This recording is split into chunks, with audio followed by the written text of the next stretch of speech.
नमस्कार दोस्तों। गौरा बराम में जो हुआ, मुकेश सहनी के साथ जो हुआ, सब लोग जान रहे हैं। अब आइए बताते हैं कि यह क्यों हुआ और इसका क्या प्रभाव पड़ेगा। तो इसका सबसे बड़ा प्रभाव महागठबंधन के सेहत पे जो पड़ने वाला है उसमें यही है कि जो मुकेश सहनी की जो बेइज्जती हुई, वो जो सहनी समाज की बेइज्जती हुई, इसका असर, अब इसका खामियाजा राजद को भुगतना पड़ेगा, महागठबंधन को भुगतना पड़ेगा। अब सहनी जो वहां घूम रहे थे वो खुश थे कि अब हमारे बिरादरी का, हमारे जाति का किसी को उम्मीदवारी मिली है। अब वो क्या करेंगे? अब वो, क्या आपको लगता है कि राजद को वोट करने जाएंगे?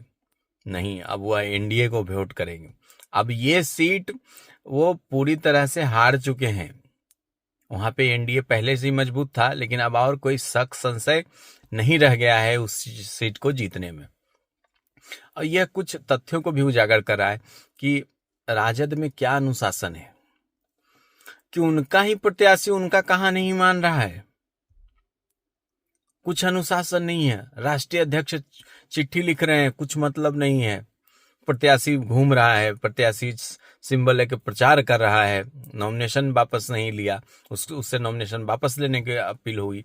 तो पार्टी क्या कंट्रोल में नहीं है? तेजस्वी यादव फेल्योर साबित हो चुके हैं कि उनका बात उनका कार्यकर्ता नहीं मान रहा है, गठबंधन धर्म नहीं पालन कर पा रहे हैं। तेजस्वी वैसे भी पहले ही से जो हठ धर्मिता किए, 10-12 जगहों पर उन्होंने प्रत्याशी, महागठबंधन का 2-2 प्रत्याशी उतर गया। कहीं पे राजद आरजेडी कांग्रेस हो गया, कहीं पे आरजेडी और वीआईपी हो गया है, कहीं पे आरजेडी माले हो गया है। तो फिर कैसे आप ये चुनाव जीतेंगे? कैसे आप मुख्यमंत्री बनेंगे? मुकेश सहनी ने तो अच्छा किया कि जब देखा कि परिस्थिति कंट्रोल से बाहर है, तो कम से कम चलो आरजेडी वाले उम्मीदवार को ही सब वोट एक जगह तो महागठबंधन का पड़े।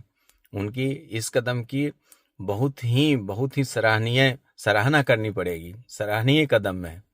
लेकिन देखिए इसका क्या प्रभाव सहनी मतदाताओं पे पड़ता है, यह तो काउंटिंग के बाद पता चलेगा।